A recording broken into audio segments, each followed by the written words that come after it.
So now that you know what are void pointers, as the name indicates, they are also called as generic pointers, and they are generic because they are capable of pointing to any type of variable. And now let us see the usage of void pointers in reality. So while coding, if you are using void pointers, means you are making the code more generic. That means the same code is applicable for different types of variables. So let us see that with an example here. What I will do, I will create a variable of type integer, and I'm going to create a different set of variables of type double. So now, in order to copy, I will be writing a small function called copy. It is not going to return anything, but what it does is it simply copies the content of the source to the destination. So that is, let us say, destination equal to asterisk source. Now this is a very simple function. So this is copying the value of the integer variable pointed by source to the variable pointed by destination. So that is the meaning of this statement. But if you look at it, this function is applicable only for integers.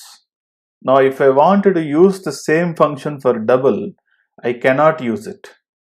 Now how to make it generic? So I want to make it useful for all or different types of data types. Now in that case, I have to use void pointers here.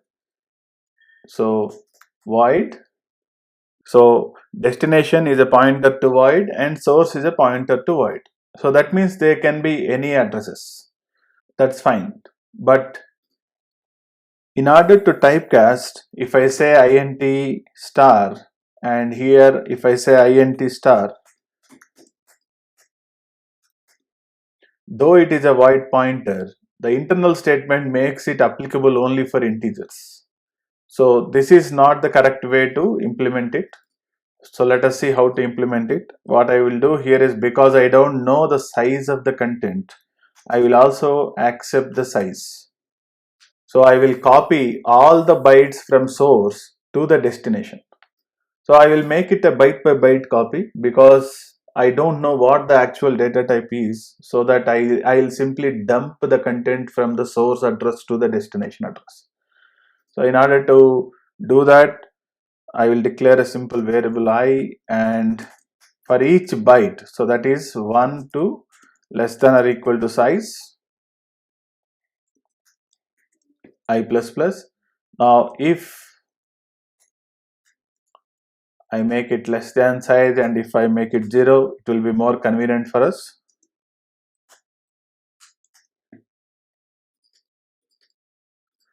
So here I will simply say character asterisk. Now what it does is, this is copying the 1 byte, because character pointer is indirectly a 1 byte pointer. So it is copying 1 byte from source address to the destination address. And then I will increment the destination. So that is destination equal to destination plus 1. And here I want to increment only 1 byte. So for that reason, I will say character star. So the pointer is incremented by 1. Now you have already seen previously, when we say p plus 1, it is multiplied by size of each block. That is 8 bytes, because this is a pointer to double. Now when we say pointer to a character, it is actually 1 byte. So pointer plus 1 increments the address by 1 byte. So that is how it works. And also I will increment source equal to src plus 1. So here the destination pointer and source pointer is incremented by 1 byte. So now in the next iteration, it copies the next byte. And this is how this works. Now instead of doing all these things, we can also do it in a different way. What I can do here is, I will simply make plus I.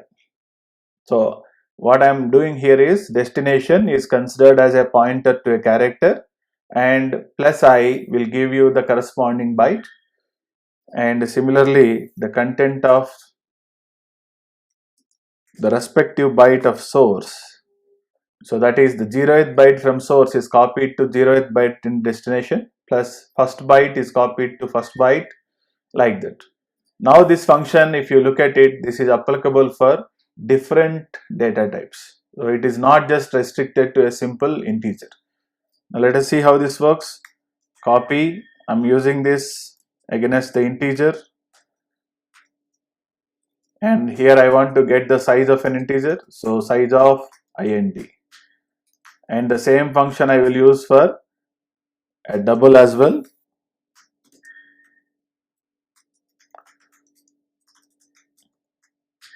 Let us print the values of b and y and see what is the outcome.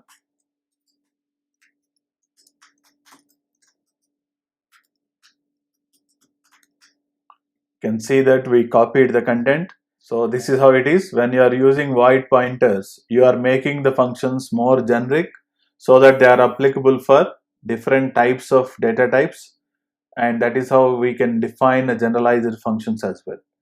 And to be more precise, what we can do is we can make it constant so that we don't modify the content.